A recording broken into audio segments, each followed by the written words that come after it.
안녕하세요. 하루 필수 말씀 충전 화필 큐티 주종환입니다. 오늘 함께 나눌 하나님 말씀은 예레미야 37장 1절에서 10절까지 말씀입니다. 바벨로니아 왕 느부갓네살은 여호야김의 아들 고니야를 대신해서 요시야의 아들 시드기야를 유다 땅의 왕으로 앉혔다, 이렇게 되어 있습니다. 여기에서 이제 고니야는 이 여호야긴 왕이고 지금 여호야긴은 바벨론으로 포로로 끌려간 상태입니다. 그러니까 1차 포로가 사로잡히는 일이 있었고, 그 이후에 이제 시드기야가 마지막 왕으로서 이제 2차 포로가 되고 완전히 멸망하게 되는 거예요. 그래서 이 고니야를 끌고 간 대신에 이제 시드기야를 유다 왕으로 앉히게 되죠. 우리가 역대하 36장을 확인을 해보면 시드기야를 이렇게 왕으로 만들어 놓고 시드기야가 바벨로니아를 섬기는 것처럼 보였지만 결국에는 바벨론을 향한 반역적 마음을 가지고 있었다라는 것을 우리가 확인을 해볼 수 있는데, 그 이야기를 이제 우리가 조금 더 읽게 될 겁니다. 근데 왕이나 그의 신하들이나 그 땅의 백성이나 할 것 없이 모두가 주님께서 예언자 예레미야를 보내셔서 전한 말씀에 순종하지 않았다라고 그렇게 되어져 있어요. 우리가 아는 것처럼 이제 하나님께서 명령하시는 그 명령에 대한 순종은 우리가 앞서 이제 계속 본문에서 예레미야에서 계속 이야기해 왔던 것처럼 진짜 온전한 회개와 참회, 그리고 이 사회적 정의를 국가 안에서 실현하는 것, 이 모든 것들이 포함이 될 겁니다. 그런데 그들은 하나님의 말씀에 순종하지 않아요.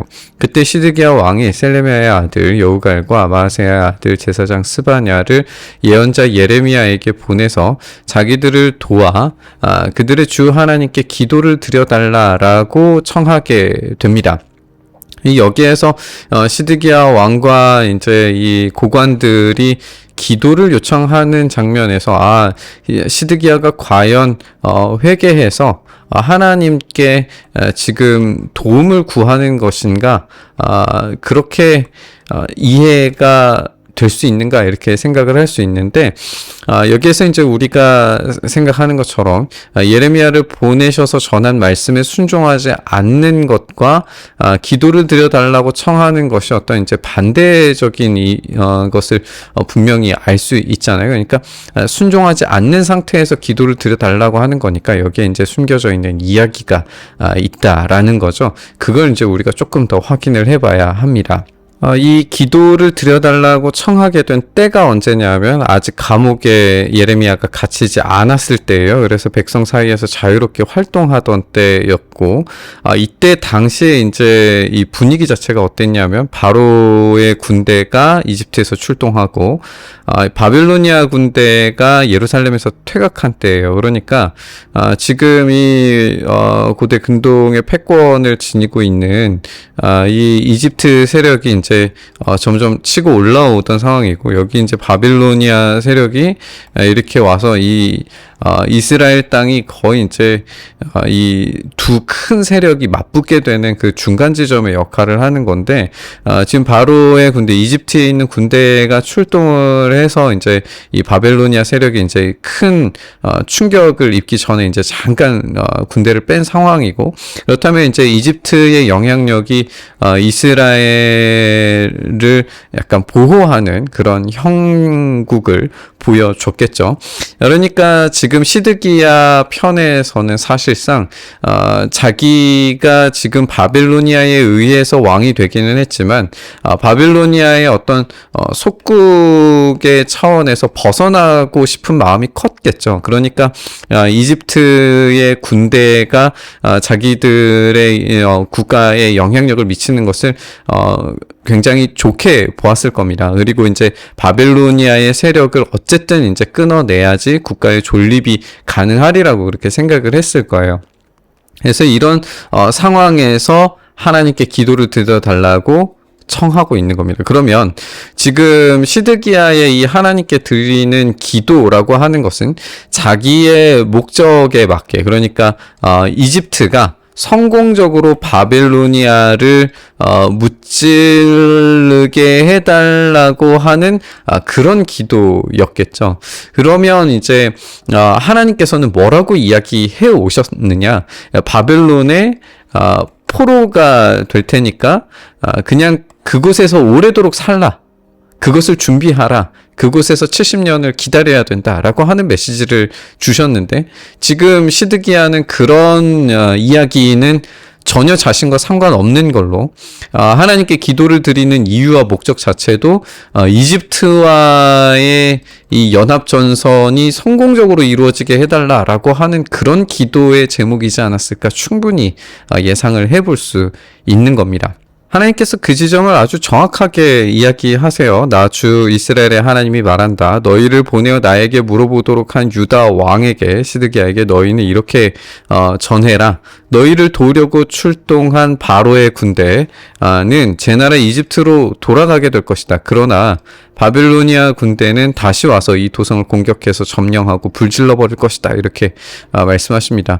그러니까 지금 세계 정세는 이미 바빌로니아 군대, 이 바벨론의 엄청난 이제 영향력, 또 우리가 이제 이전에 한번 지적을 했던 것처럼 이 갈그미스 전투에 의해서 이 시대의 패권이 이제 곧 넘어가게 된 거다 마찬가지일 거란 말이에요. 이제 그걸 하나님께서 말씀하고 계시는 것이고, 이스라엘의 멸망이 이제 머지 않았다라고 계속해서 경고하고 계시는데도 그들이 회개할 기회를 계속해서 걷어차고 있는 거죠.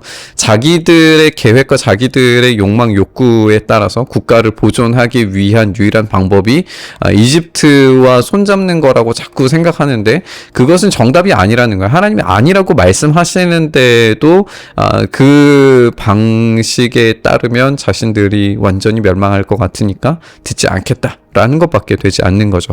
그래서 인간적인 방법을 동원한 게 이제 바로의 군대와 이제 연합전선을 펼치는 건데, 하나님께서는 제 나라로 돌아가게 될 거다. 결국에는 바빌로니아 군대가 와서 공격하고 점령할 거다.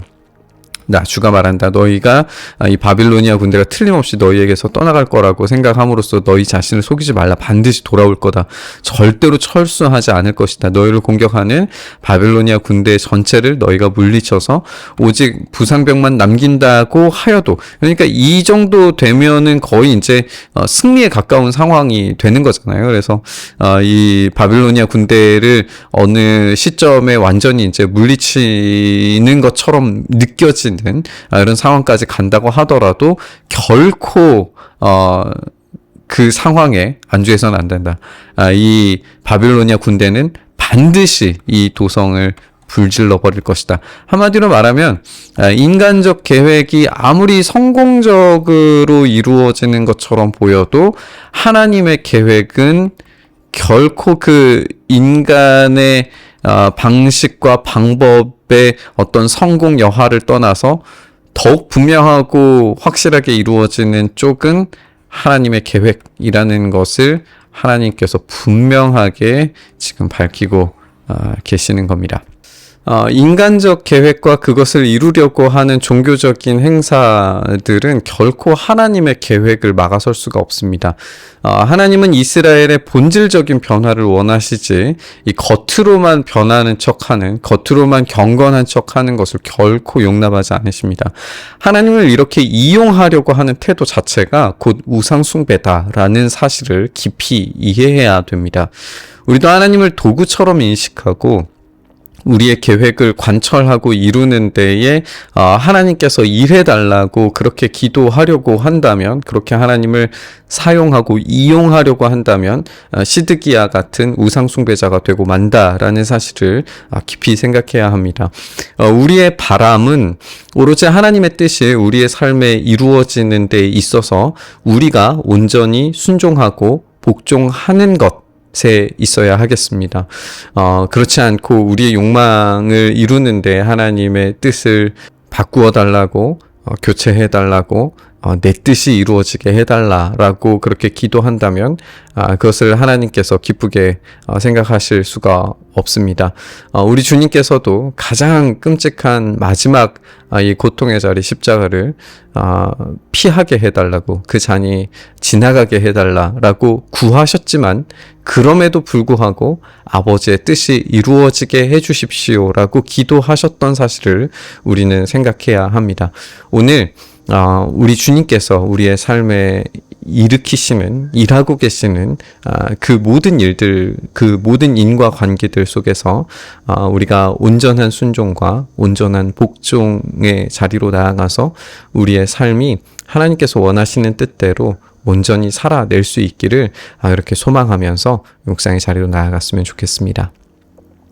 주님, 우리의 욕심과 욕망과 우리의 계획들을 내려놓고 주님께서 말씀하시는 것, 주님께서 이끌어 가시는 것에 우리가 온전히 순종하며 복종하며 살아갈 수 있도록 주여 우리에게 힘과 용기를 더하여 주시옵소서. 우리의 시대에 정말 하나님을 찾기 힘든 이 시대에 하나님을 더 간절히 부르짖고 구하며 찾는 우리의 삶 속에서 하나님의 일하심을 깊이 경험할 수 있도록 역사하여 주시옵소서. 그렇게 우리 가운데 일하시길 소망하며 우리 주님 예수님 이름으로 기도드리옵나이다. 아멘.